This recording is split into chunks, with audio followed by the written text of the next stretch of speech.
반갑습니다. 네, 오늘은 조직신학 제28과 예수님의 십자가 사건에 담긴 우리의 구원론적 의미에 대해서 여러분과 함께 공부하도록 하겠습니다. 모든 종교는 고유한 상징을 가지고 있죠. 우리 기독교의 상징은 여러분이 잘 아시는 것처럼 십자가입니다. 하지만 처음부터 십자가가 우리 기독교의 유일한 상징은 아니었습니다. 초기 교회 시절에는 감람나무 잎사귀, 비둘기, 어린 양, 노아의 방주와 같은 여러 가지 상징들이 서로 경쟁을 하다가 시간이 지나면서 십자가가 우리 기독교의 상징으로 굳건히 자리를 잡게 되었습니다. 바울은 고린도전서 1장 22절, 23절에서 이런 이야기를 하죠. 유대인들은 표적을 구하고 그리스 사람들은 지혜를 구하지만은 우리는 십자가에 달리신 예수 그리스도를 증거합니다. 또 바울은 고린도전서 2장 2절에서 이런 이야기를 합니다. 나는 여러분 중에서 예수 그리스도와 십자가 외에는 알지 아니하기로 작정하였습니다. 이렇게 바울의 고백처럼 우리 기독교는 십자가를 유일하고 절대적인 상징으로 여기고 있습니다. 하지만은 십자가는 우리 기독교의 상징을 넘어서서 제가 생각할 때는 사실상 심장과 같은 역할을 하는 것 같아요.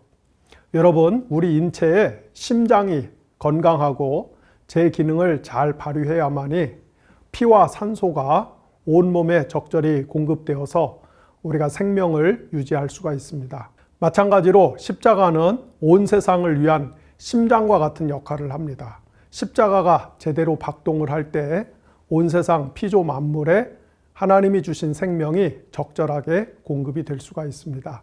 그래서 우리가 신앙생활 하면서 십자가에 대해서 사실상 수없이 많이 들으셨겠지만은 오늘은 그 모든 것들을 정리하는 차원에서 간략하게 여러분과 함께 공부를 해보도록 하겠습니다. 우리 기독교에서 논의되고 있는 십자가에 대한 대표적인 해석 4가지를 먼저 살펴보려고 합니다. 그것은 형벌대속론, 또 승리자 그리스도론, 그리고 정치적인 해석, 또 마지막으로 오늘 제가 여러분들에게 제시할 하나님의 존재 방식에 대한 이 본질적인 요약으로서 십자가 사건에 대해서 여러분에게 설명을 하려고 합니다. 먼저 형벌대속론에 대해서 살펴보겠습니다. 형벌대속론이라고 하는 것은 쉽게 말해서 아담과 인류의 죄를 대신해서 예수 그리스도가 십자가에서 하나님께 형벌을 받았고 예수 그리스도가 십자가에서 우리를 대신해서 형벌을 받아서 죄값을 치rum으로 인해서 우리가 하나님께 그 죄에 대한 용서함을 받고 또 무죄 방면되었다라는 그런 이론입니다. 성경에 보면은 형벌대속론을 강력하게 지지하는 구절들이 굉장히 많습니다. 대표적으로 로마서 3장 23절 이하에 보면은 모든 사람이 죄를 범하여서 하나님의 영광에 이르지 못하였지만은 그러나 하나님께서 예수 그리스도를 속죄제물 또는 화목제물로 내놓으심으로 인하여서 예수 그리스도의 그 피값 죽음을 통해서 하나님이 우리의 죄를 간과해 주셨다. 그런 말씀이 있습니다. 또 로마서 4장 25절에 보면은 예수 그리스도는 우리의 범죄함을 인하여서 내어주심을 당하셨다. 로마서 5장 8절과 9절에 보면은 우리가 죄인 되었을 때 예수 그리스도가 하나님이 예수 그리스도를 십자가에 못 박음으로 인해서 하나님이 우리에 대한 그분의 사랑을 확증하셨다. 이런 말씀이 있습니다. 또 요한복음 1장 29절에 보면은 세례 요한이 예수 그리스도를 가리켜서 보라 세상 죄를 지고 가는 하나님의 어린 양이다. 이런 말씀이 나오죠.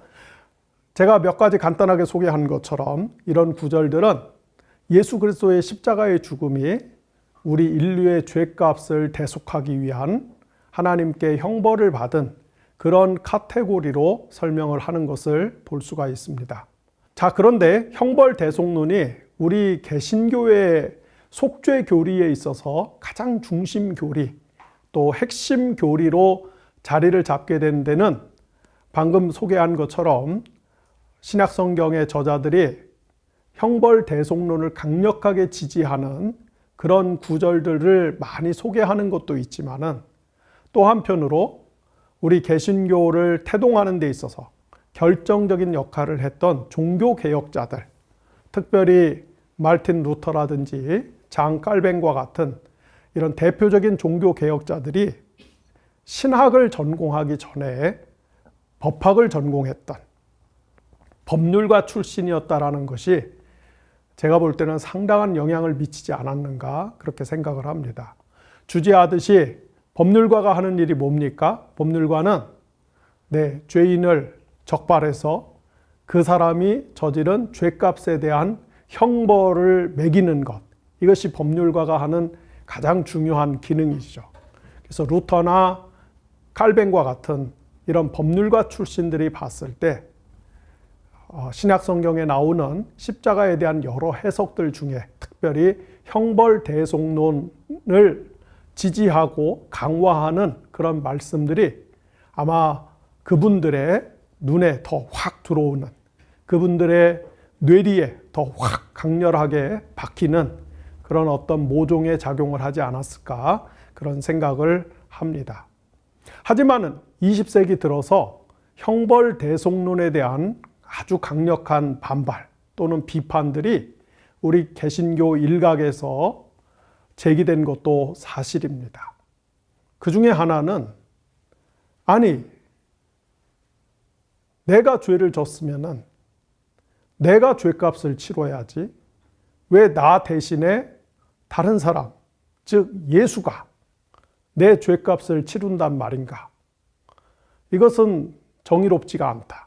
이것은 공정하지가 않다. 그런 비판들이 제기가 되었습니다.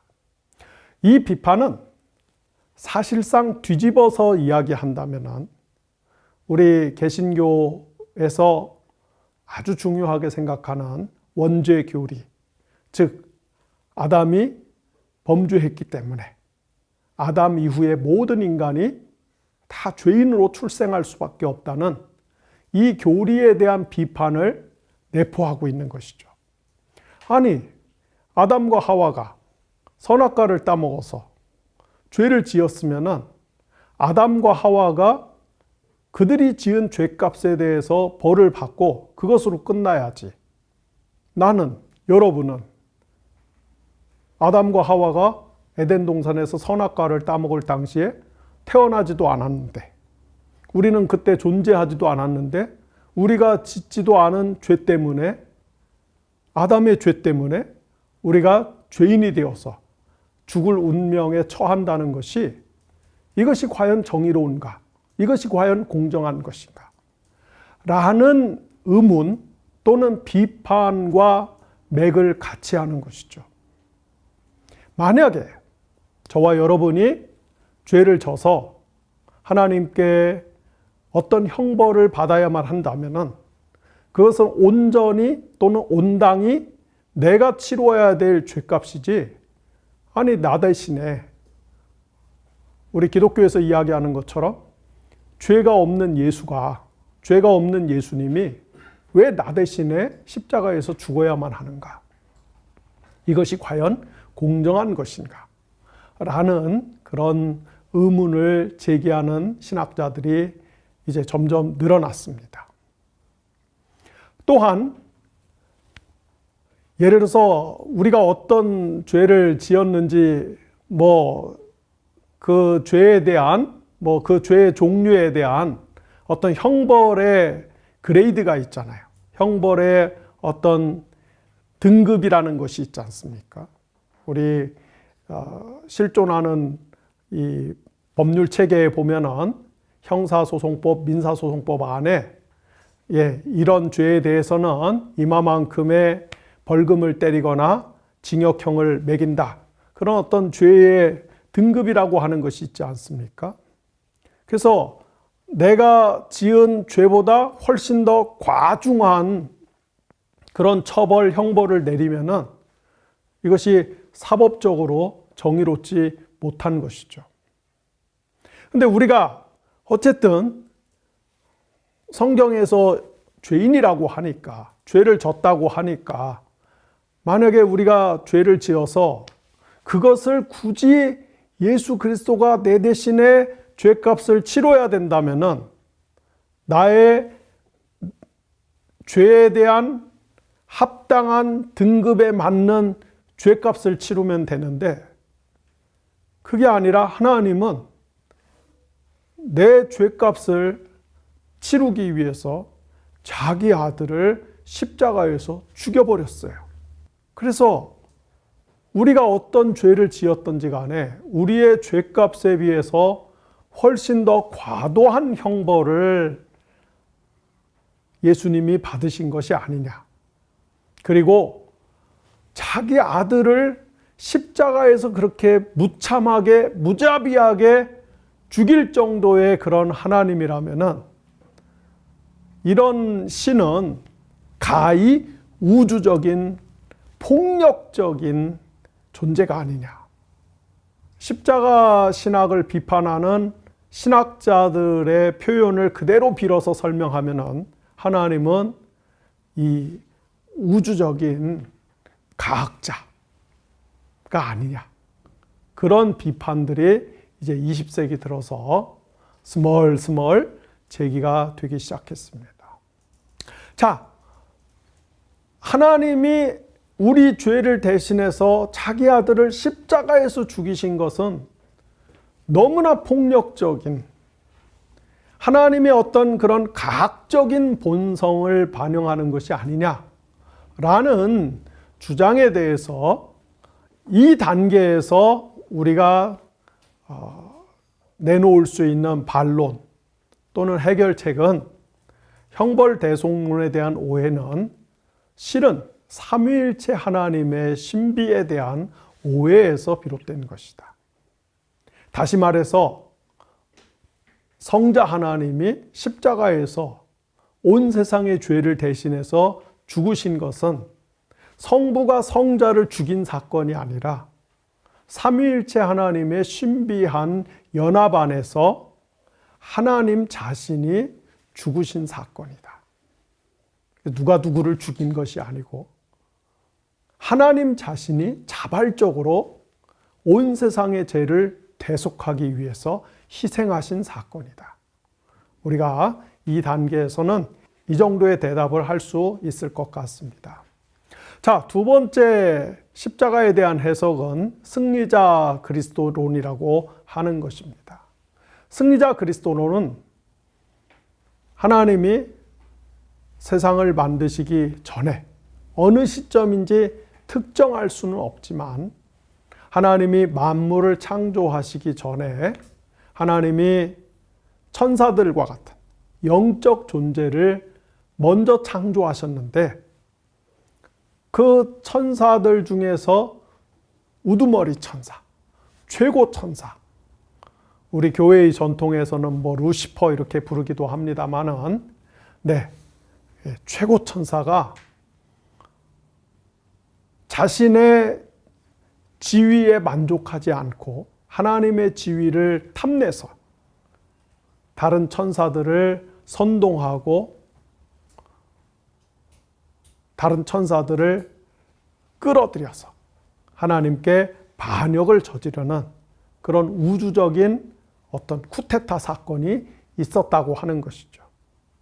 그래서 하나님이 만드신 천사들 가운데 가장 우두머리 천사, 우리가 사탄이라고 부르는 그 존재와 또 그 사탄을 따르는 천사들 가운데 한 3분의 1쯤 되는 이런 어떤 반역의 무리들이 하나님이 사람을 만드신 이후에 에덴 동산에 있는 아담과 하와에게 접근을 해서 미혹을 해서 선악과를 따먹게 하고, 그래서 결국은 아담과 하와에게 고난과 죽음이 찾아오게 하는 이런 사건이 벌어졌다는 것입니다.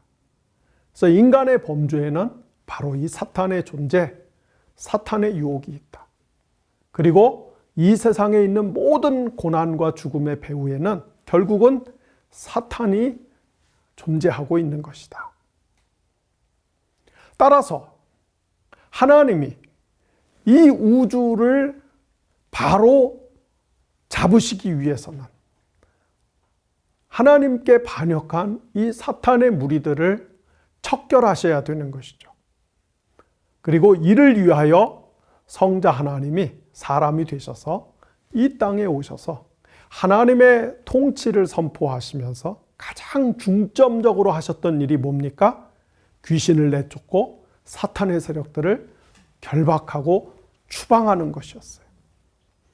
마태복음 12장 28절과 29절에 보면은 예수님이 많은 귀신들을 내쫓으니까 예수님을 시기하고 질투하고 못마땅하게 생각하는 사람들이 예수님을 모함하기를 저가 귀신의 왕인 바알세불의 힘을 빌어서 지 밑에 있는 졸개 귀신들을 내쫓는 쇼를 하는 것이다. 이렇게 비판을 했죠. 그러자 예수님께서 아니다. 내가 하나님의 성령을 힘입어서 귀신을 내쫓는 것이다.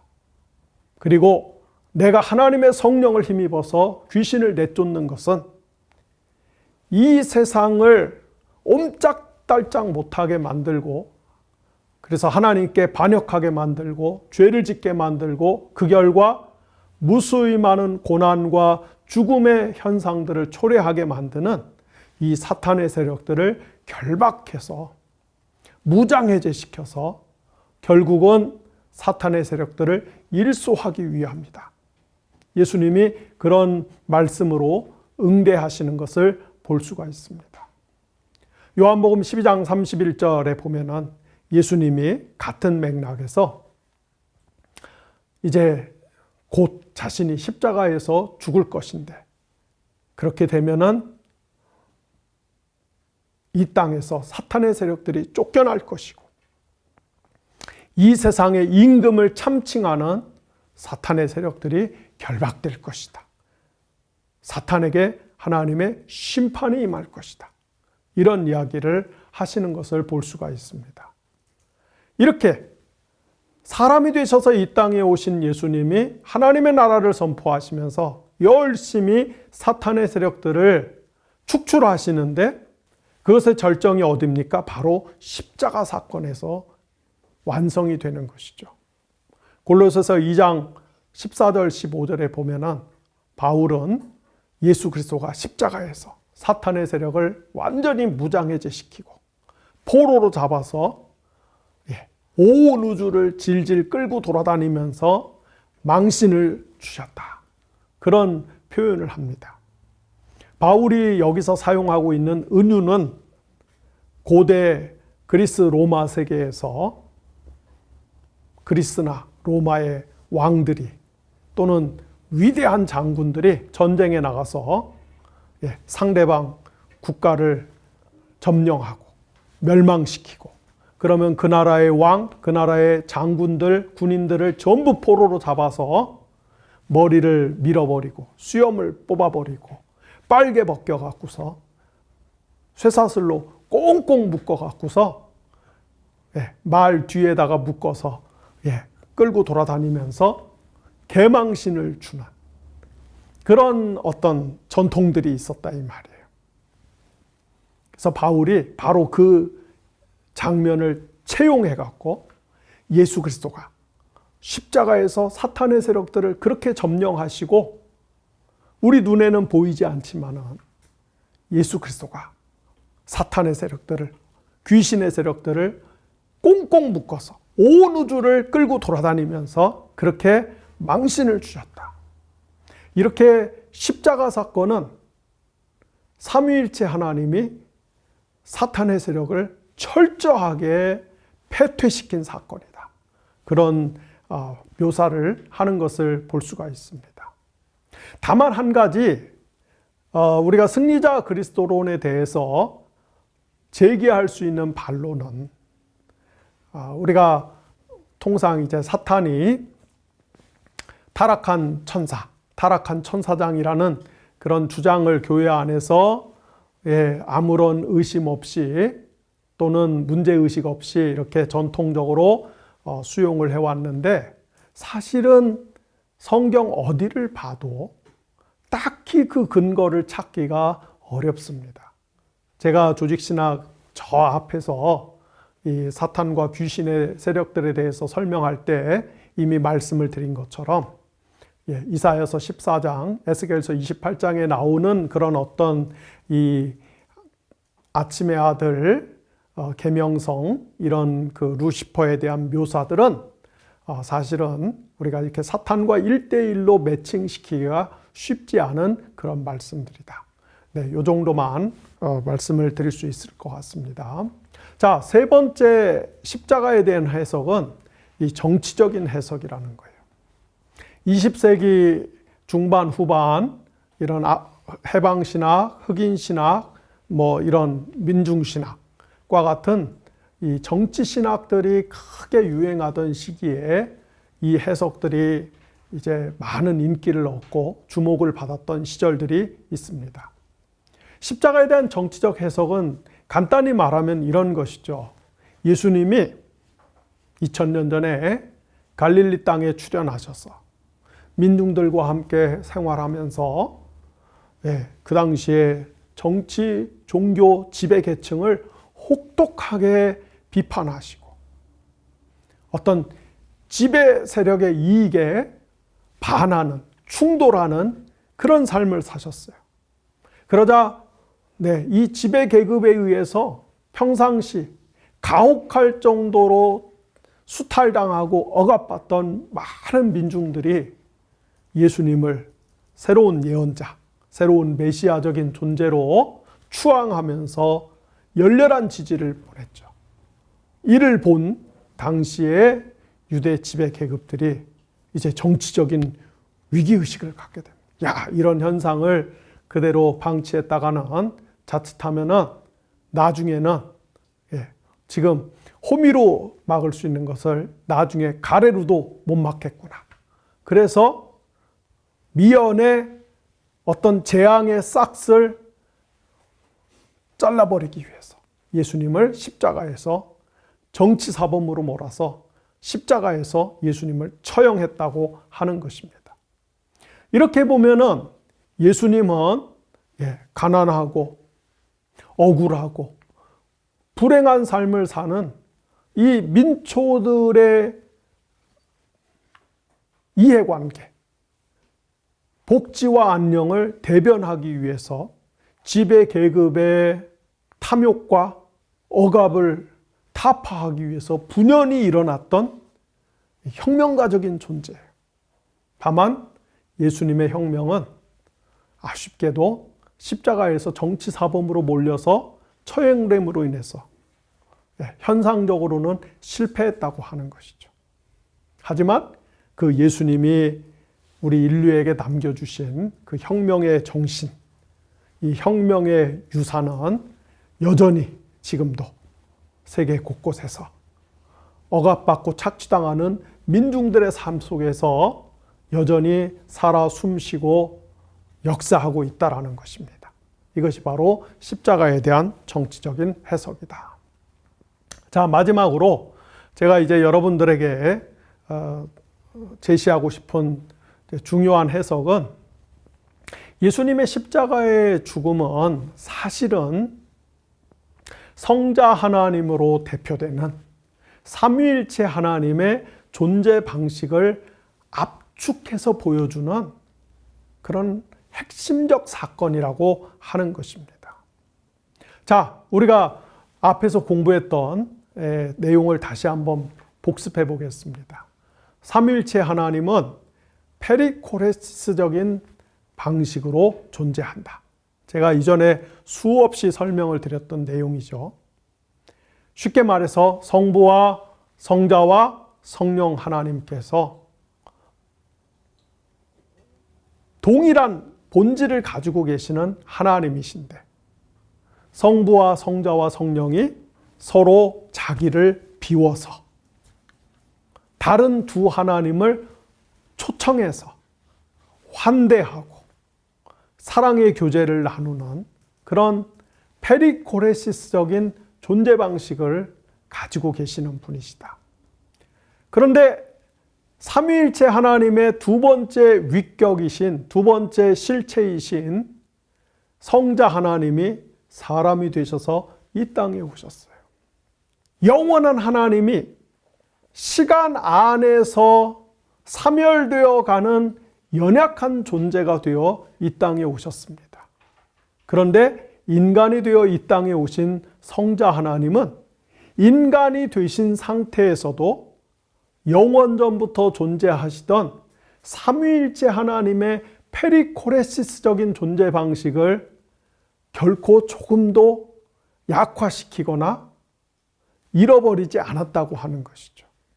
그래서 인간이 되셔서 이 땅에 오신 성자 하나님도 인간의 삶을 사시면서 여전히 계속해서 자기를 비우고 다른 사람을 환대하고 그 사람을 위해서 자기의 모든 것을 다 쏟아붓고 바치는 사랑의 화신으로 사신 것이죠. 그리고 이런 성자 하나님의 페리코레시스적인 존재 방식은 바로 십자가에서 절정에 이르는 것이죠. 예수님이 십자가에서 못 박히신 것은 단순히 우리의 죄를 대신해서 형벌을 받으신 사건을 넘어서서 하나님이 타자를 위해서 자기를 완전히 비워내고 자기를 완전히 고갈시키고 자기 안에 큰 공간을 만들어서 타자를 초청해서 타자를 지극히 융숭하게 환대하고 대접하는 그 하나님의 존재 방식을 가장 분명하게 가장 실감나게 보여주는 사건이 바로 십자가 사건이라고 하는 것입니다. 공교롭게도 여러분 예수님이 십자가에 달려 돌아가실 때 어떻게 달려 돌아가셨어요? 이렇게 달려 돌아가셨잖아요. 이렇게 두 팔을 벌리고 십자가에 못 박혔으니까 두 팔을 크게 벌리셨죠. 그 예수님이 십자가에서 두 팔을 크게 벌리신 그 모습 안에서 하나님이 온 세상을, 온 인류를, 이 우주 안에 있는 모든 피조물을 다 포용하시고 환영하시는 장면을 우리가 연상할 수 있지 않습니까? 이렇게 십자가는 오직 페리코레시스적인 존재 방식으로만 계시는 삼위일체 하나님이 자기를 비워내고 타자를 환영해서 융숭하게 대접하는 그 하나님의 존재 방식을 보여주는 사건이다. 요약하면은 여러분 십자가에 대한 이 해석들 형벌대속론도 맞아요. 승리자 그리스도론도 맞아요. 정치적인 해석도 일부는 우리가 좋은 점, 긍정적인 점을 받아들여서 수용할 수 있습니다.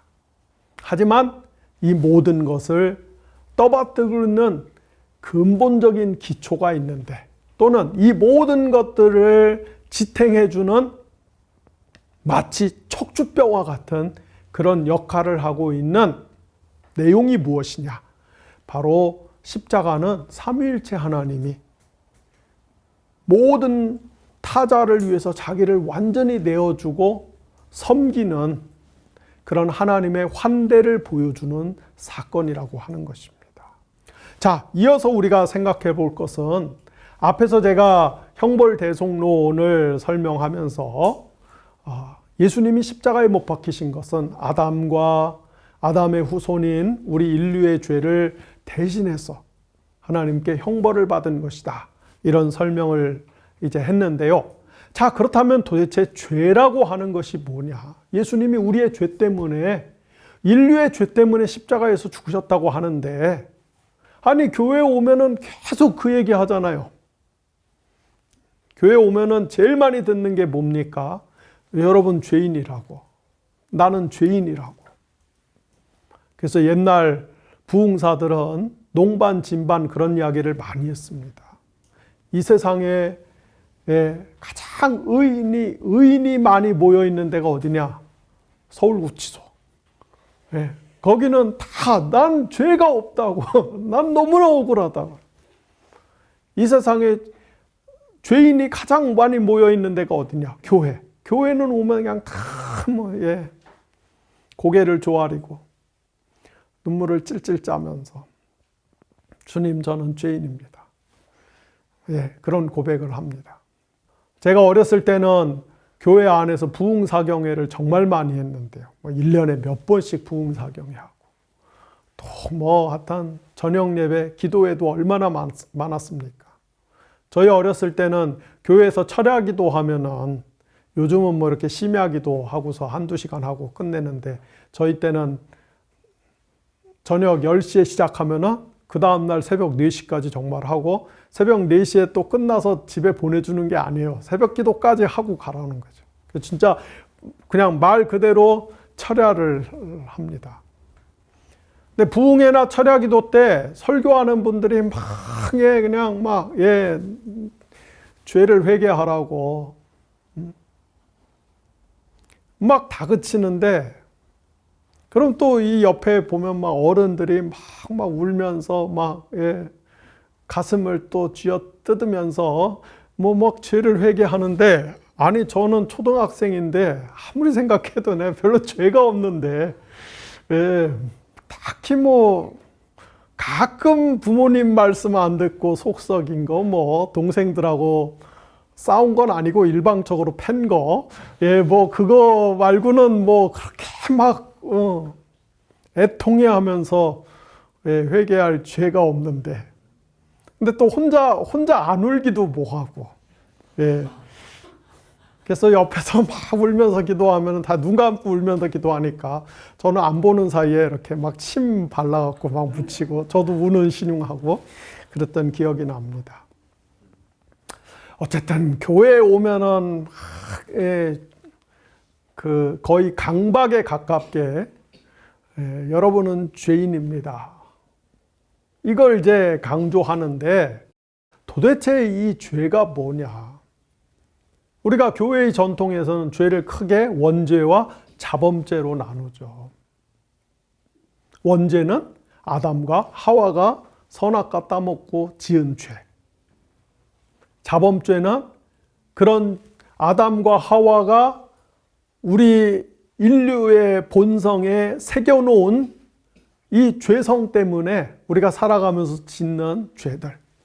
누구를 미워하고 음해하고 도둑질하고 때리고 이런 여러 가지 죄들이 있죠.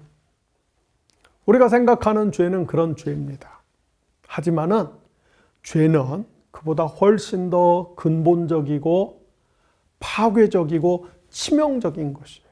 왜냐하면은 이 죄라고 하는 문제는 피조물인 우리 인간의 실존과 뗄래야 뗄 수 없는 어떻게 보면은 피조물인 우리 인간의 본성과 같은 천성과 같은 것이기 때문에 그렇습니다. 제가 인간론 설명할 때 드렸던 말씀을 다시 한번 복습을 하도록 하겠습니다. 여러분, 우리 인간의 근본적인 실존적인 구조에 대해서 제가 3가지 요소를 말씀을 드렸죠. 하나는 결핍. 우린 피조물이기 때문에 결핍된 존재입니다. 우린 영원히 못 살아요. 우리는 몇십 년, 아무리 잘해도 100년 안팎에 살다가 죽습니다. 우리의 능력, 우리의 지혜, 우리의 모든 재능과 은사들, 우리의 정신적 역량들은 굉장히 유한하고 제한되어 있어요. 뭐니 해도 우리 인간이 겪는 가장 큰 결핍은 결국은 이 죽음의 문제인 것이죠. 그래서 우리는 이 필연적인 결핍의 문제 때문에 늘 불안할 수밖에 없어요. 아프면 어떡하지? 죽으면 어떡하지? 이번에 시험 보는데 떨어지면 어떡하지? 이번에 뭘 하려고 하는데 안 되면 어떡하지? 장미꽃 한 송이를 꺾어서 입에다 불고 누군가를 찾아가서 사랑을 고백했다가 거절당하면 어떡하지? 등등. 우리는 수많은 우리는 수많은 불안 속에서 살고 있습니다. 그래서 우리는 그 결핍과 불안에 대한 반작용으로 이 결핍과 불안의 문제를 내 힘으로 해결하기 위해서 우리는 끊임없이 욕망하는 존재라는 것이죠. 그런데 문제는 우리 인간의 욕망은 만족을 모른다고 하는 것입니다. 아무리 많이 가져도, 아무리 많이 긁어 모으고 소유해도 만족이 없어요. 오히려 우리는 무언가를 가지면 가질수록 더 갖고 싶어요. 왜냐하면 그 소유라고 하는 것이 우리의 욕망을 채우는 것이 힘이고 권력이라는 것을 우리가 경험적으로 깨닫기 때문에 그렇습니다. 그래서 이 내가 가진 욕망을 더 극대화하고 극대화해서 더 많이 소유하면은 그것에 비례해서 더 강한 힘과 권력이 따라오기 때문에 결국은 우리의 욕망의 크기는 내가 타자에 대해서 이 갑 노릇을 하려고 하는, 주님 노릇을 하려고 하는 그런 방식으로 작동을 하게 되어 있습니다. 그리고 우리가 이렇게 개인과 개인 사이의 어떤 그런 욕망의 전쟁이 아니라 한 사회 안에서, 거대한 체제 안에서 모든 사람이 서로 욕망의 전쟁을 일으키는, 이것이 사회 구조화되어 나타나는 것이 제가 늘 강조하는 피라미드 체제라고 하는 것이죠. 우리 인류의 역사는 그것이 마을이든 또는 도시든 국가든 세계화든 어떤 이름을 갖다 붙여도 똑같아요. 거대한 사회 경제 체제를 만들어 놓고 그 안에서 서로 욕망의 대결, 욕망의 결투, 욕망의 전쟁을 벌이면서 만인이 만인에 대해서 서로 누가 더 주님 노릇을 하느냐 하는 그 싸움을 하고 있는 것이에요. 그 피비린내 나는, 피 튀기는 욕망의 전쟁에서 일찍 패배한 사람들은 그 피라미드 체제의 밑바닥에 깔리는 것이고, 그 욕망의 전쟁에서 가장 잔인하고 가장 끈질기고 가장 악랄하고 가장 비열하고 그런 사람이 결국은 뭐예요? 그 피라미드 체제의 제일 끝까지 올라가서 온 세상의 주님이 되는 것이죠. 그게 고대의 왕들이고 황제들이고, 현대에도 형식은 민주적으로 이렇게 포장을 했을지 몰라도 그 안에 내용을 들여다보면은 많은 조직 안에서 결국 그 꼭대기에 앉아 있는 사람들은 누굽니까? 욕망의 전쟁에서 승리한 사람들이에요. 저같이 이렇게 그 마음이 여리고 착하고 양심적인 사람들은 이 꼭대기에 못 가요. 그러려면은 좀 무자비하고 정말 야비하고 잔인하고 이 양심 이런 게 별로 없어야 되는데 저는 그게 안 되는 것 같아요. 머리랑 능력은 되는데 이 성정이 안 맞아. 그래서 그렇게 하여튼 저의 포지션은 어정쩡해요. 네. 자, 그런데 바로 여러분, 우리가 이 거대한 피라미드 체제 안에서 만인이 만인에 대해서 욕망의 전쟁을 벌이면서 서로 주님 노릇하려고 하는 그 우리의 의지들, 우리의 본성들, 그게 바로 죄라는 것이에요. 우리가 예를 들어서 나도 먹고 살아야지, 나도 살아남아야지, 나도 우리 가족들 부양해야지, 나도 어째야지 저째야지 하면서 어쩔 수 없이 거짓말도 하고 어쩔 수 없이 약간 과장하고 사기도 치고 어쩔 수 없이 남의 권리나 이익을 침해하기도 하고 뺏어오기도 하고 뭐 등등 이런 짓들을 하는, 우리가 전통적으로 신학에서 자범죄라고 부르는 그것의 뿌리는 뭡니까? 결국은 거대한 피라미드 체제 안에서 이 욕망의 전쟁에서 내가 일방적으로 밀려서 희생자가 되고 싶지 않은 우리의 이 생존 본능에서 비롯되는 것이죠. 죄라고 하는 것은 결국 결핍과 불안과 욕망의 수레바퀴 안에서 일평생 마치 다람쥐 쳇바퀴 돌듯이 허걱허거리면서 뛰어야만 하는 우리 인간 실존 구조 안에 탁 달라붙어 있는 본성 혹은 천성과 같은 것이에요. 그러니까 내가 죄를 졌냐 안 졌냐, 내가 뭐 무슨 죄를 얼만큼 졌냐 안 졌냐, 사실은 이 표현 자체가 맞지 않는 거예요. 그냥 죄라고 하는 것은 그냥 여러분과 저에게 천성처럼 그냥 달라붙어서 같이 가는 거예요.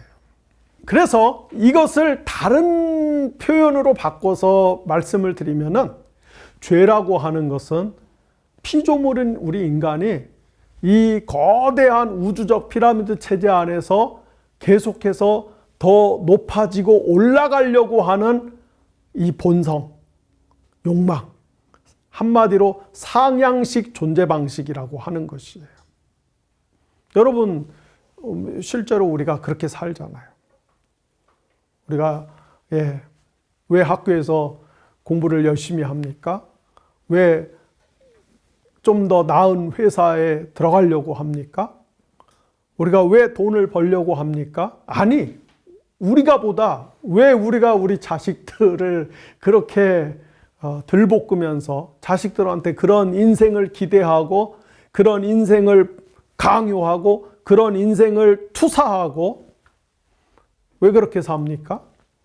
결국은 이 피라미드 체제 안에서 올라가고 싶은 거죠.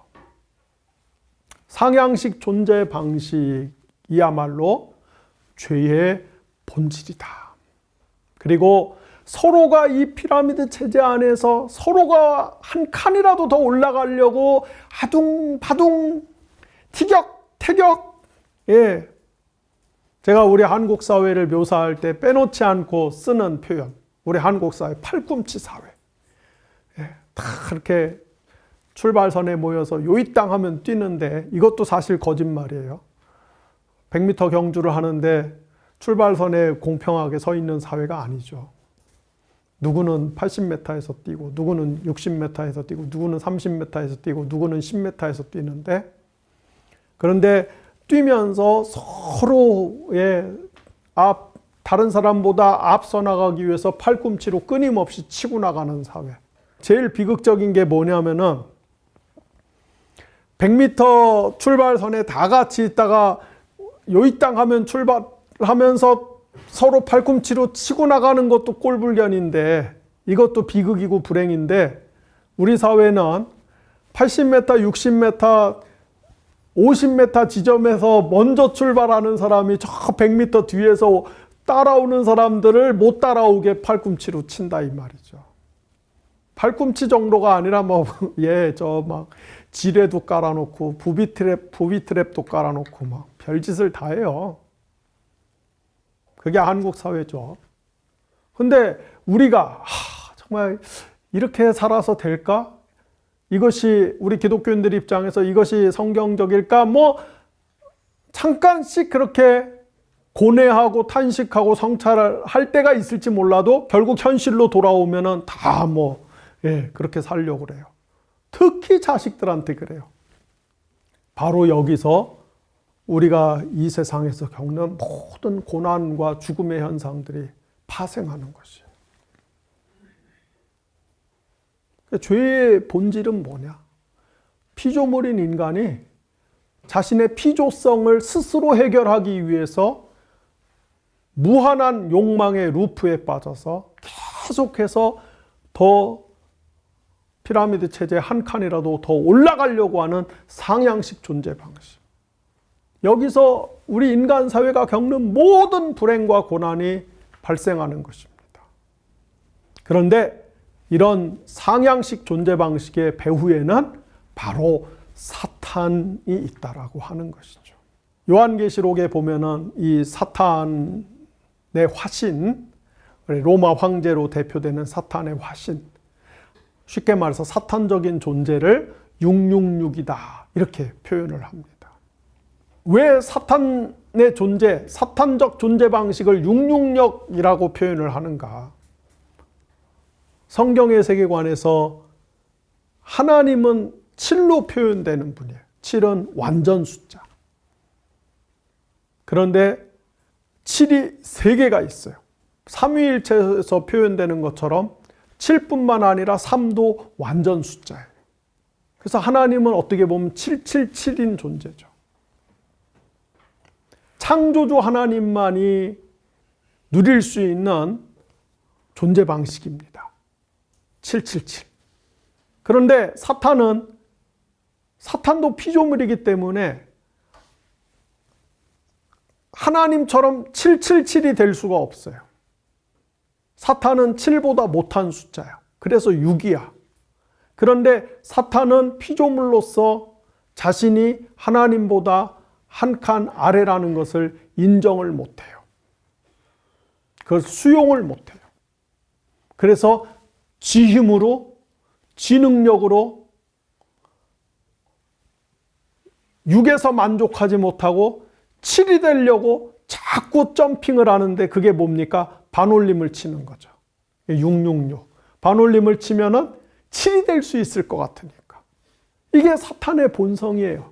그리고 그 사탄의 본성을 물려받은 우리 인간 세계의 모든 황제들, 모든 주님들, 모든 영웅들도 다 마찬가지로 지 능력으로, 지 실력으로 반올림 쳐서 하나님적인 칭호를 얻으려고 합니다. 더 중요한 것은 정도의 차이는 있을지 몰라도 우리 인간 안에는 다 이런 본성들이 조금씩은 다 있다라고 하는 것이죠. 그래서 우리가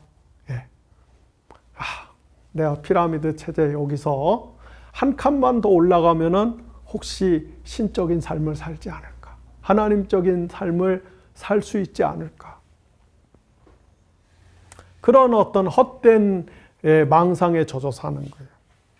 그것이 우리 한국 사회에서는 특별히 하나는 학력으로 나타나는 것이고 하나는 아파트 평수로 나타나는 거죠. 25평 살다가 32평 가면은 32평 살다가 42평 가면은 그럼 뭔가 신적인 삶을 맛볼 수 있지 않을까. 그래서 거기에 모든 것들을 다 쏟아부어요. 내가 25평에서 32평으로 올라가기 위해서 25평 가진 사람들이 32평, 30평 가진 사람들이 42평, 40평에서 50평으로 올라가기 위해서 부동산 정책들을 가진 사람들을 위주로 왜곡시키고 편향시키고 했을 때 집이 없는 사람들이 얼마나 큰 고통을 당할지, 박탈감을 당할지 관심이 없어요. 그냥 내가 한 칸 더 올라가는 게 중요한 거지.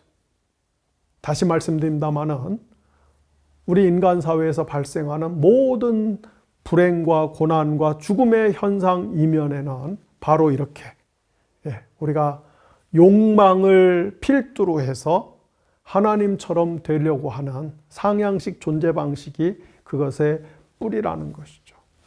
자, 그렇다면 여러분, 우리가 구원을 받으려면은 이 죄의 문제를 해결해야 되는 거예요. 죄의 문제를 해결하기 전에는 우리 인간에게 참된 구원은 불가능합니다. 그럼 참 구원은 어떻게 주어지는가? 그것은 한마디로 상향식 존재 방식이 아닌 하향식 존재 방식을 통해서 가능한 것입니다. 바꿔 말하면은 사탄적 존재 방식이 아니라 삼위일체 하나님의 페리코레시스적인 존재 방식으로 가능한 것이에요. 사탄적 존재 방식이 뭐예요? 내 욕망을 채우기 위해서 그냥 어떻게든지 하나라도 더 긁어 모으고 주워 모으고 끌어당기고 뺏어오든지 훔쳐오든지 사기를 치든지 해갖고서 나를 막 불리는 거예요. 내 공간을 가득 채우는 거예요. 이게 사탄적 존재 방식이에요. 그래서 하나님이 온 세상에 100억 인류가 공평하게 먹고 살 수 있는 쌀도 주시고 과일도 주시고 땅도 주셨는데 사람들이 서로 이렇게 똑같이 공평하게 나눠가는 이걸로 만족할 수가 없어. 말이 안 돼. 힘센 놈이 능력 있는 놈이 잘난 놈이 더 갖는 거지. 그래서 그 싸움에서 하나라도 더 긁어 모아서 내 욕망의 배를 채우려고 하는, 여기서 모든 고난과 죽음의 현상이 발생하는 거예요. 이게 사탄적 존재 방식이에요. 이 체제 안에서는 구원이라는 것은 있을 수가 없어요.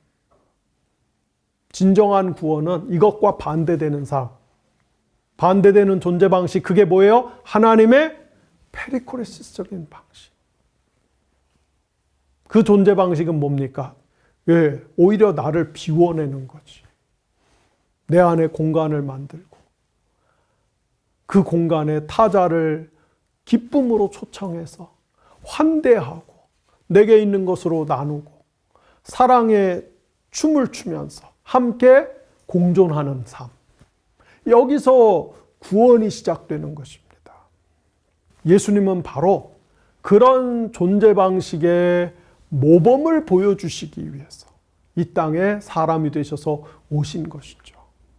그래서 예수님이 지상에서 인간으로서 사신 삶의 행적들을 보면은 정말 완벽하게 철저하게 삼위일체 하나님의 페리코레스적인 존재 방식을 이 가시적이고 물리적인 세계에서 구현하시고 실천하신 삶이었잖아요. 공중에 나는 새도 보금자리가 있고 여우도 굴이 있는데 자기는 노숙자처럼 살면서, 그러나 항상 보면은 다른 사람의 복지, 다른 사람의 행복, 다른 사람의 안녕을 위해서 자기의 모든 진액을 다 쏟아 부어 주시면서 사셨잖아요.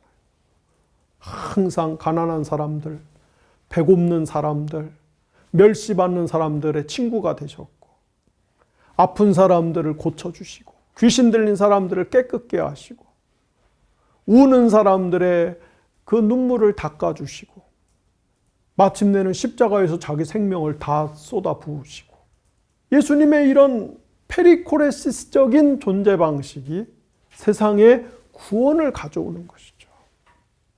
십자가는 바로 그 존재 방식을 완성시킨 사건이다 라는 것입니다. 자, 여러분, 이제 우리가 간단하게 신약 성경의 첫 번째 복음서인 마가복음을 중심으로 해서 예수님의 고난과 십자가 죽음의 몇 가지 특징에 대해서 살펴보도록 하겠습니다. 여러분이 잘 아시는 것처럼 신약 성경의 4개의 복음서 중에 마가복음이 제일 먼저 쓰인 복음서죠. 그래서 마가복음이 제일 짧습니다. 왜냐하면 제일 먼저 쓰였으니까. 나중에 마태복음, 누가복음은 마가복음을 기초로 해갖고 확대 증보한 복음서이기 때문에 훨씬 더 길지요. 신학자들은 지난 2000년 동안에 도대체 이 마가복음의 문학적인 양식이 무엇이냐, 장르가 무엇이냐를 놓고 그 아주 치열한 연구와 토론을 거듭했습니다. 많은 분들이 여전히 이 성경이 마치 하늘에서 뚝 떨어진 신령한 책,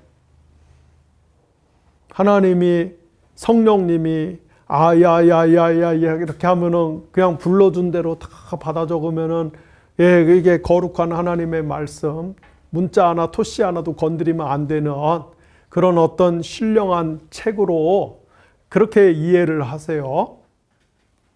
사실 저도 그랬으면 참 좋겠어요.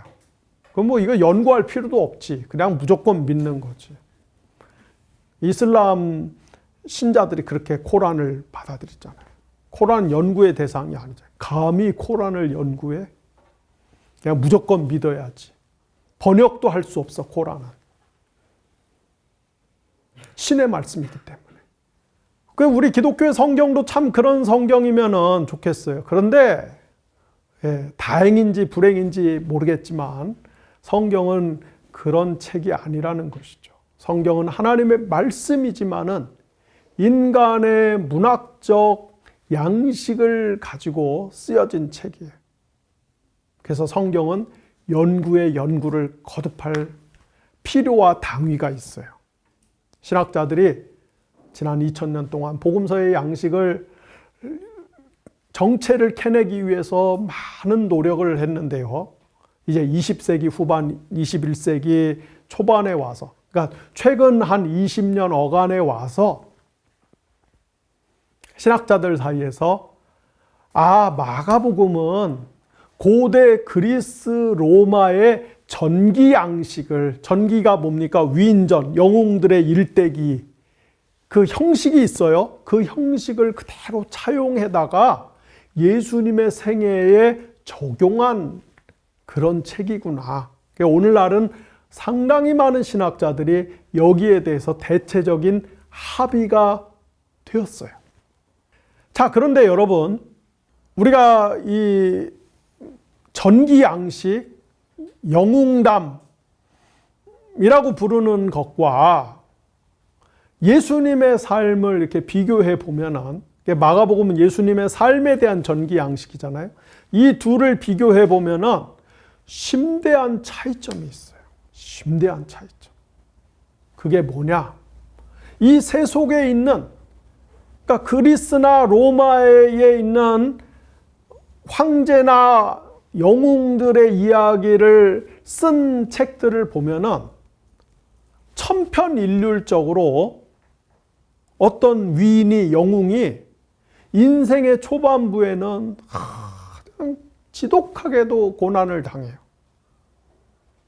많은 역경을 겪어요. 그런데 그 모든 것들을 하나씩 헤쳐나가면서 나중에 이제 중반부에 가서 인생 역전을 해갖고서 끝에 가서 대단한 성과를 이루고 어떤 위협을 쟁취하는 것을 볼 수가 있습니다. 이게 이 세상에 있는 모든 영웅전들의 공통적인 특징이에요. 비단 그리스나 로마 세계의 영웅전만 그런 것이 아니죠. 우리 동양의 위인전이나 영웅전도 마찬가지예요. 우리 중국의 옛날 성인이었던 맹자 선생님께서는 말씀하시기를, 하늘이 어떤 사람에게 큰 일을 맡길 때는 그 사람의 젊었을 때 큰 고통과 고난을 허락해서 마음과 뜻을 어지럽게 만들고 뼈를 깎는 고통을 허락하고 또 굉장히 곤핍하게 만들어갖고 삶의 어떤 의지가 다 어지러워질 정도로 그렇게 만들고, 그래서 참을성을 배우게 하고 이전에는 할 수 없었던 큰 일을 하게 만든다. 이것이 하늘이 어떤 사람을 쓸 때 하늘이 취하는 조치다. 이게 맹자 선생님의 이야기입니다. 제가 기억력이 나빠서 맹자 선생님의 말씀을 그대로 옮기지는 못하고 약간 각색을 했지만 대체적으로 그런 내용이에요. 어제 대통령 선거를 치르고 오늘 새벽에 2시 30분에 21대 대통령이 확정이 됐는데요. 대한민국이 소년공 출신 대통령을 갖게 된 거죠. 너무너무 가난해갖고 초등학교밖에 졸업을 못하고 중학교, 고등학교는 검정고시로 패스하고 중학교 때 공장 다니면서 프레스기에 왼팔이 껴갖고서 장애를 입고 그래서 이 지독한 학벌 사회인 한국 사회에서 공장 노동자 출신의 검정고시 출신이라는 이유 때문에 온갖 멸시와 천대와 미움을 받고 그러던 사람이 대통령이 됐어요. 어떤 큰 서사가 만들어진 거죠. 이런 스토리 자체가 이 세상에 있는 영웅전의 양식에 딱 부합합니다. 그런데 예수님의 이야기는 그렇지가 않아요. 예수님의 이야기는 오히려 전반부가 너무나 찬란하고 화려해. 예수님이 공적인 인물로 탁 등장한 그 순간부터 어이씨, 손만 대면 별의별 병이 다 나. 말씀만 하면 귀신이 다 도망가. 설교를 하는데 이전에 있던 부흥사들한테는 들어보지 못한 엄청난 설교를 하시는 거예요. 사람들이 메시아, 새로운 메시아가 나타난 것이 아닌가. 사방에서 구름대와 같은 사람들이 인산인해처럼 모여들고 예수님을 추앙합니다. 예수님의 공생의 전반부에 예수님이 어떤 고초를 당하거나 역경을 당하거나 그런 장면이 안 나와요. 그러다가 이제 사역이 반환점을 돌고 후반부로 접어들면서부터 예수님의 인생이 갑자기 꼬꾸라지기 시작해요. 예수님 인생 후반부가 굉장히 비참하죠. 그래서 예수님의 삶의 이력은 세상의 영웅들의 이야기하고는 전혀 다른 방식으로 쓰여진 전기문학 양식이다. 특별히 예수님의 인생 후반부를 다루고 있는 복음서의 이 이야기들, 쉽게 말해서 우리가 예수님의 이 순환과 죽음을 다루고 있는 이야기들에는 몇 가지 특징이 있어요. 그 특징이 뭐냐? 첫 번째 특징은 예수님이 체포에서부터 고난을 당하고 고문을 당하고 십자가에 죽는 이 일련의 과정에서 예수님이 철저히 수동적인 존재로 전락을 해버립니다. 쉽게 말해서 예수님의 인생의 전반부에 보면은 예수님이 항상 이렇게 주체적이고 능동적인 존재로 행동하세요. 예수님이 사람들의 병을 고쳐주시고 귀신을 내쫓고 말씀을 선포하고 하나님 나라의 권능을 나타낼 때 예수님은 막 하기 싫은데 예수님은 이게 별로 내키지가 않은데 막 사람들이 등을 떠밀고 끌어들이고 하니까 어쩔 수 없이 하는 그런 게 아니에요. 사실 저는 좀 그렇거든요. 나 이런 거 하고 싶지. 저는 이 조직신학 강의도 별로 하고 싶지도 않고, 난 진짜 아무것도 하고 싶지가 않은데 자꾸 사람들이 나를 끌어들여. 근데 예수님 그렇지가 않아요. 예수님은 자발적으로, 주체적으로, 능동적으로 하나님의 구원을 시연하고 다니십니다. 그런데 예수님이 인생의 후반부에서 체포당하고 고난을 당하고 죽임을 당하는 과정에서는 철저하게 피동적 혹은 수동적인 존재가 되어버려요. 가령 마가복음 14장과 15장 여기 보면 이제 예수님의 순환의 장면들이 쫙 이어지는데요. 여기 보면은 그리스어로 헬라어로 파라디돔이라고 하는 단어가 있는데 이게 뜻이 넘겨지다라는 뜻이에요. 넘겨지다. 그러니까 넘겨지다라는 것은 수동적이고 피동적인 상태를 보여주는 단어잖아요. 마가복음 14장과 15장에는 이 파라디돔이라는 단어가 무려 9번이나 나옵니다.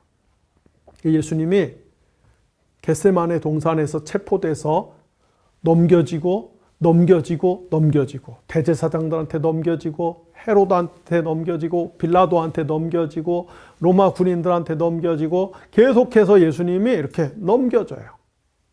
그 과정에서 아무런 저항도 안 해요.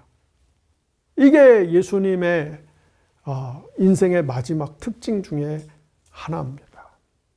두 번째로 예수님이 잔인하게 학대를 당합니다. 그래서 예수님이 사람들한테 이렇게 구타를 많이 당해요. 막 사람들이 예수님 뺨을 때리고 주먹으로 얼굴을 때리고 심지어 이렇게 대제사장 집에 있는 그런 어떤 하인과 같은 존재들도 막 예수님을 때리고 막 얼굴에다 침을 뱉고 그리고 나중에는 로마 군인들이 예수님을 채찍으로 때리잖아요. 당시 로마 군인들이 쓰던 채찍은 가죽 사이사이에 짐승의 뼈 조각 그리고 쇠구슬을 엮어갖고서 휘두르는 것이기 때문에 이렇게 한 번 맞을 때마다 살점이 확확 패어나갑니다. 제가 2달 전에 대상포진을 앓고 나서 아직도 여기 흉이 깊이 파여갖고 이 새살이 안 돋아나갖고 계속 여기 뭘 붙이고 있는데요. 젊었을 때 같으면 새살이 날 텐데 나이를 먹으니까 이게 아무리 기다려도 새살이 안 나요. 그냥 이렇게 손톱 반 개 정도 이렇게 파였는데도 보기 싫어갖고 계속 이렇게 제가 테이프를 붙이고 있습니다. 그런데 당시 로마 군인들이 쓰던 채찍은 이렇게 그냥 그 정도 이렇게 살점이 파여나가는 게 아니라 그냥 그래서 심할 때는 뼈가 아스라지기도 하고 그리고 내장이 파열되기도 하고 예수님이 로마 군인들한테 채찍에 맞고 나서 이제 십자가 지고 골고다 언덕 가는데 예수님이 걷지를 못하잖아요. 왜냐하면 이미 그때 거의 반은 죽은 상태라고 봐야 되는 거예요. 그 정도로 당시에 로마 군인들이 사용하는 채찍이 무서운 거였어요. 예수님 그렇게 잔인한 폭력을 당해요. 그리고 마침내 십자가에 가서 못 박히시죠. 십자가 처형은 가장 끔찍하고 잔인한 처형이었다. 이렇게 예수님이 모진 학대를 당하십니다. 세 번째로 예수님의 그 고난의 과정에서 나타난 특징이 예수님이 철저하게 버림을 받죠. 가장 믿었던 사람들, 가까웠던 사람들, 예수님이 가장 사랑했던 사람들한테, 존재들한테 버림을 받아요. 예수님 제자들한테 버림받잖아요. 예수님이 내가 나중에 십자가에 못 박혀 죽을 거야. 그러니까 베드로가 그런 일 없겠다고 해놓고 지가 제일 먼저 도망가. 제자들이 예수님 버려요. 막 예수님을 메시아라고 추앙하고 막 신봉하고 따라왔던 사람들이, 군중들이 예수님이 십자가에 죽게 되니까 다 뿔뿔이 흩어지고 어떤 사람들은 막 고개를 절레절레 흔들면서 예수님 조롱하고 그래요. 예수님이 제일 끔찍한 버림을 받은 경험은 뭡니까? 아버지 하나님으로부터 버림받았다는 느낌이었죠. 엘리 엘리 라마 사박다니. 하나님 어찌하여 나를 버리시나이까. 이게 예수님의 그 순환과 죽음의 과정에서 나타나는 두드러진 특징입니다. 그러니까 이 고대의 세속 사회의 영웅이나 위인들은 끝으로 갈수록 더 찬란하고 영광스러운데 예수님은 끝이 인간적으로 보면 너무나 안 좋으셨다 이 말이에요. 자, 그런데 여러분, 이런 방식을 통해서 마가복음의 저자는 예수님의 죽음을 로마 황제의 등극식 혹은 대관식 형식에 딱 맞추어서 우리에게 내놓는다는 것이죠. 이 부분은 지난 시간에도 제가 한번 여러분에게 말씀을 드렸습니다.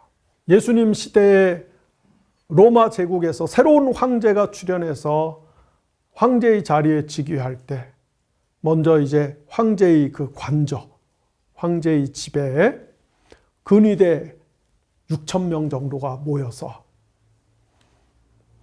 유피테르 신전에서 가져온 자줏빛 옷으로 황제를 단장을 하고 황제를 위해서 열렬한 환호성을 올린 다음에 이제 거리 행진, 시가 행진을 시작합니다. 그때 황제가 행렬의 중앙에 서고 그 뒤에는 황제가 즉위할 때 신들에게 바칠 제물로서 황소 한 마리가 따라가고 그 황소를 잡을 노예가 도살용 도끼를 가지고 그 옆에서 같이 갑니다.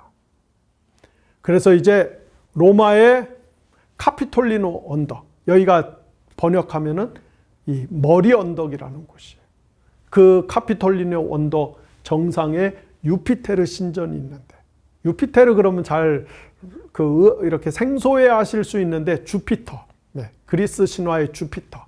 로마에서는 그 그리스 신화에 나오는 신들을 다 이제 라틴어로 번역을 했기 때문에 유피테르 신전에 이제 황제가 도착하면은 노예가 쓸개를 묻힌 포도주를 황제에게 이렇게 바칩니다. 그럼 황제가 그 포도주를 진짜로 마시지는 않고 마시는 신용만 하고 노예에게 돌려주면 그 노예가 쓸개 묻힌 포도주를 제물용 황소에게 뿌린 다음에 그 황소를 잡아서 신들에게 제사를 바쳐요. 그러면 이제 황제가 제국의 2인자와 3인자를 거느리고 유피테르 신전에 놓인 황제의 자리에 딱 올라가면은 신들이 신임 황제의 취임을 승인한다는 의미에서 일식 현상이나 비둘기 떼를 보냅니다. 이것이 로마 황제들이 등극하는 정형화된 패턴이에요. 자, 여러분, 흥미롭게도 복음서 저자들이 예수님의 순환과 십자가 처형의 과정을 로마 황제들의 등극식 장면에 빗대어서 재구성해갖고 서술하는 것을 여러분 얼른 지금 머리에 탁 이렇게 불이 들어오시지 않습니까? 그러니까 지금 마가복음을 위시해서 복음서 저자들이 우리에게 정말 이렇게 진정으로 하고 싶은 메시지가 뭐냐? 예수님은 앞에도 제가 말씀드렸듯이 너무나 비천한, 너무나 비참한, 너무나 초라한 끔찍한 최후를 맞이했는데, 그리고 마지막에는 당시의 노예들이라든지 반역 사범에게만 적용되는, 중범죄자에게만 적용되는 그 십자가의 성으로 생명을 마감했는데, 근데 여러분, 이 예수님의 이 마지막 이 삶의 패턴이 뭐예요? 사실은 하나님의 하향식 존재 방식을 가장 잘 보여주는 거죠. 로마 황제는 어떤 사람입니까? 인간 사회에서 엄혹한 피라미드 체제에서 상향식 존재 방식, 그 투쟁과 전쟁에서 궁극적으로 승리한 사람이 로마 황제가 되는 거잖아요. 제국의 왕이 되는 거잖아요. 그런데 복음서 저자들은 하나님의 완전한 낮아지심, 비우심, 타자를 위해서 자기를 다 쏟아 부으심, 그 하향식 존재 방식의 삶이 사실은 우주적 황제의 자리에 등극하는, 신적 왕의 자리에 등극하는 취임식 행위라고 하는 것을 설명하기 위해서 로마 황제의 등극 양식을 가져다가 예수님의 죽음을 묘사하고 있는 것이죠. 그래서 십자가는 이런 하나님의 하향식 존재 방식이야말로 온 세상에 참된 주님이 되시는 하나님의 우주적 등극식이라고 하는 것을 우리에게 보여줍니다. 그런 맥락에서 바울이 빌립보서 2장 6절에서 11절에 나오는 그리스도 찬송시에서 예수님은 본래 하나님의 본체시지만 자기를 다 비워내고 쏟아내시고 마침내 종의 형체로 이 땅에 오셔서 십자가에 못 박히셨는데, 그런데 하나님이 그분을 지극히 높이셔서 온 우주의 주님이 되게 하셨다. 이런 찬송시가 만들어질 수 있는 초대교회의 신학적 토대가 뭡니까? 바로 지금 제가 여러분에게 설명드린 이런 사건에 뿌리를 두고 있다라고 하는 것이죠. 이 십자가는 여러분 정말 깊이를 알 수 없는 엄청난 심연을 가지고 있는 신학적 보물창고인 것이죠. 우리는 이런 이제 깊은 어떤 묵상들, 신학적 의미들을 이렇게 접근을 못하고 그냥 뭡니까? 교회 안에서 십자가를 이제 부적처럼 쓰는 거죠. 그냥 부적처럼 내 죄를 그냥 이렇게 사함받는, 내 죄를 면죄받는 부적처럼 그냥 이렇게 십자가를 너무나 가볍게, 그죠? 너무나 단편적으로 사용하고 있는 이런 현실에 대해서 우리가 좀 깊이 반성을 해야만 합니다. 더 큰 문제는 뭡니까? 더 큰 문제. 여러분, 왜 저녁에 좀 이렇게 높은 빌딩에 올라가서 서울의 야경을 내려다 보면은 곳곳에 다 십자가예요. 붉은 십자가들이 넘실거립니다. 교회마다 그렇게 십자가로 그 교회됨을 증명하고 홍보하고 치장하고 있죠. 또 어떤 개인들은 이렇게 목에다가 십자가 목걸이를 메고 다니기도 합니다. 가정이나 사무실에 가면은 개인용, 장식용 십자가를 액세서리로 걸어놓은 사람들도 많습니다. 제일 꼴불견이 뭐예요? 자동차에다가 십자가 걸고 다니면서 신호위반 막 방목개, 뺑소니 막 껴들기 막 이런 거 하는 사람들. 어쨌든 우리 주변에서 십자가가 넘쳐나는 시대에 살고 있어요. 그런데 그 안에 내용을 들여다보면은 전부 다 상향식 존재 방식을 추구하고 있다는 것이죠. 예배당 껍데기에는 십자가를 다 걸어놓고 있는데, 근데 그 십자가의 본질이 뭐예요? 십자가의 진짜 정신이 뭐예요?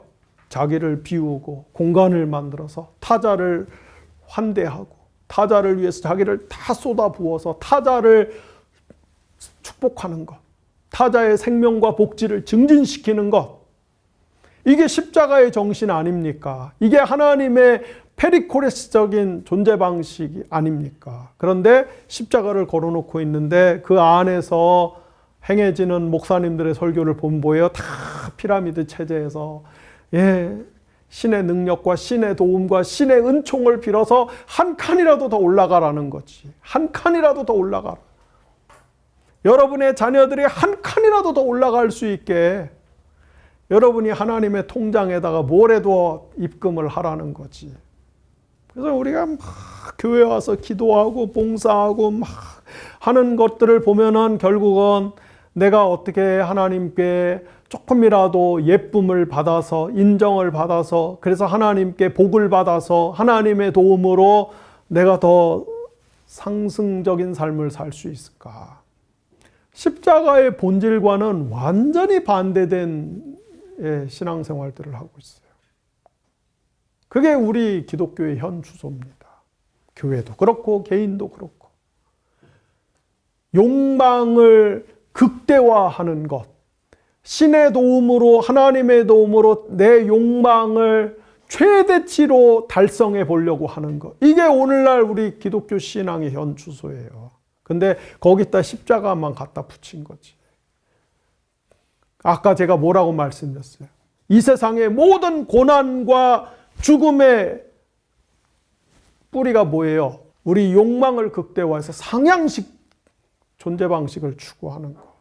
그래서 교회가 십자가만 달고 있지 실제 내용은 다 그런 사탄적인 존재 방식을 추구하고 있기 때문에 교회가 많을수록, 기독교인이 많을수록, 근데 뭐예요? 우리 사회에 고난과 죽음이 더 증가하고 있는 것이죠.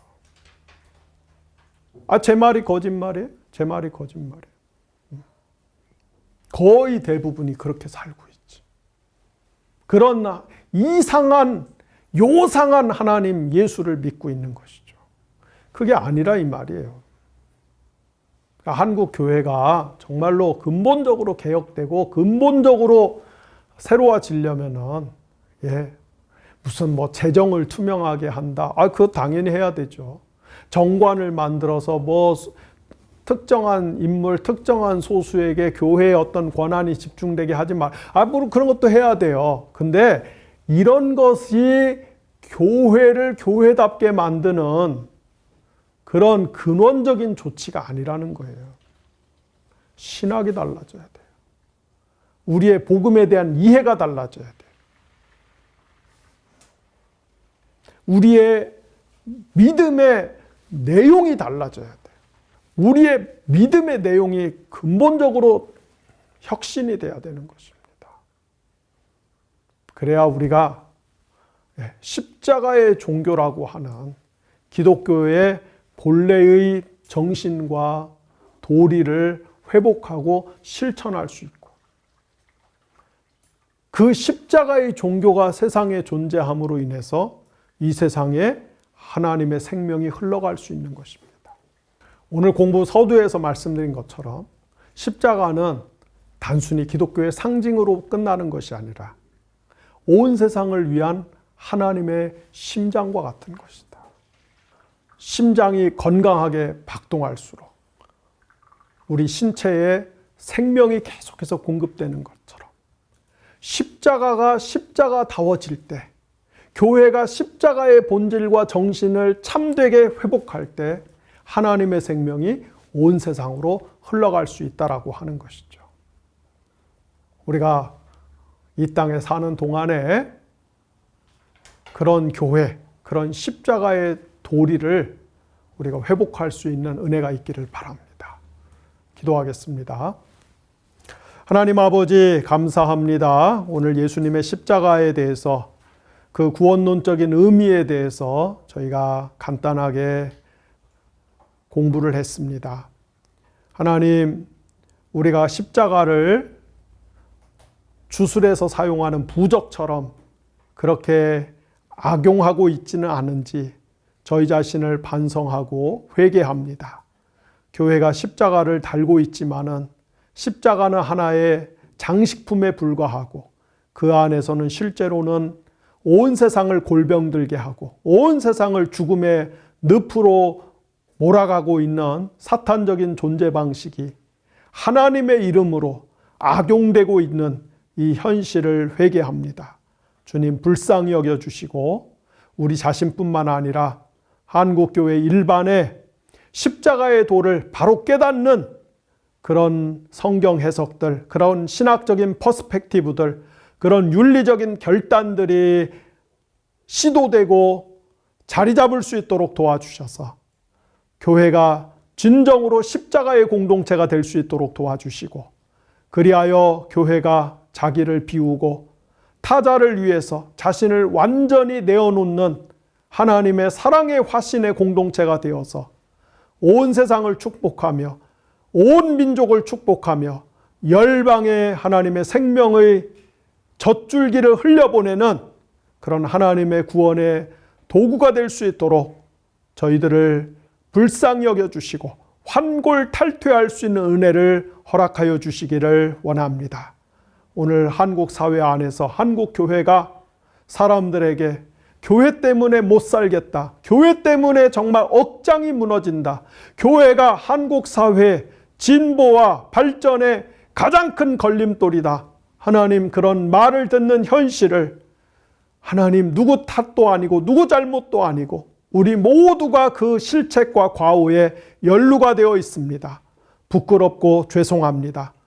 저희부터 십자가의 도를 일상의 삶에서 조금씩 회복하고 실천할 수 있는 믿음과 용기와 결단할 수 있는 능력들을 허락하여 주시기를 원합니다. 하나님, 대한민국의 21대 새로운 대통령, 새로운 정부가 출범하였습니다. 6개월 동안 내란 사태에 휘둘리면서 우리의 심신이, 우리의 피골이 상접하고 우리의 심신이 피폐해지고 국가 경제가 골병이 들었습니다. 사람과 사람 사이에 서로 증오하고 불신하는, 서로 이데올로기 때문에 적대시하는 마음의 골들이 너무나 깊어졌습니다. 성령님, 이 나라를 불쌍히 여겨주시기 원합니다. 이 민족을 불쌍히 여겨주시기를 원합니다. 우리 마음의 모든 상처들이 조금씩 치유되고 아물어갈 수 있게 하여 주시고 우리가 하나님의 긍휼한 마음으로 서로를 바라볼 수 있는 더 너그럽고 관대하고 부드러운 마음들도 허락하여 주시기를 원합니다. 대한민국의 산적한 수많은 난제들, 수많은 질병과 부패의 사슬들을 하나씩 해결해 나가면서 나라가 건강하게 바로 서고 무엇보다도 사회적인 약자들이 인간답게 존엄성을 지키면서 숨 쉬면서 살아갈 수 있는 안전망이 구축되는 나라가 될 수 있도록 은혜를 더하여 주시기를 원합니다. 영상을 보는 분들 가운데 몸과 마음이 아픈 분들, 그 병세가 어떻든지 간에, 병명이 어떻든지 간에, 원인이 어떻든지 간에 하나님 안수하여 주시고 깨끗하게 고쳐주시기를 원합니다. 하나님, 저희가 피조물입니다. 우리가 욕망의 도구, 욕망의 노예가 되어 살 수밖에 없는 가련한 자들입니다. 그 욕망을 전적으로 부정할 수도 없는, 이러지도 못하고 저러지도 못하는, 하나님, 저희가 샌드위치처럼 끼어서 사는 그런 존재입니다. 주님, 저희들의 연약한 현실을 굽어 살펴주시고 또 하나님, 가정마다 개인마다 필요들이 있습니다. 시급하게 해결돼야 될 문제들이 있습니다. 도움의 손길을 허락하여 주시기를 원합니다. 하나님의 친절하심과 은혜로우심을 나타내 주시기를 원합니다. 우리의 기도를 멸시하지 아니하시고 측은히 여기시고 용납하시는 하나님의 선하심이 이 영상을 보는 모든 분들 가운데 나타날 수 있도록 도와주시기를 원합니다. 예수님의 이름으로 감사하며 기도를 드렸습니다. 아멘.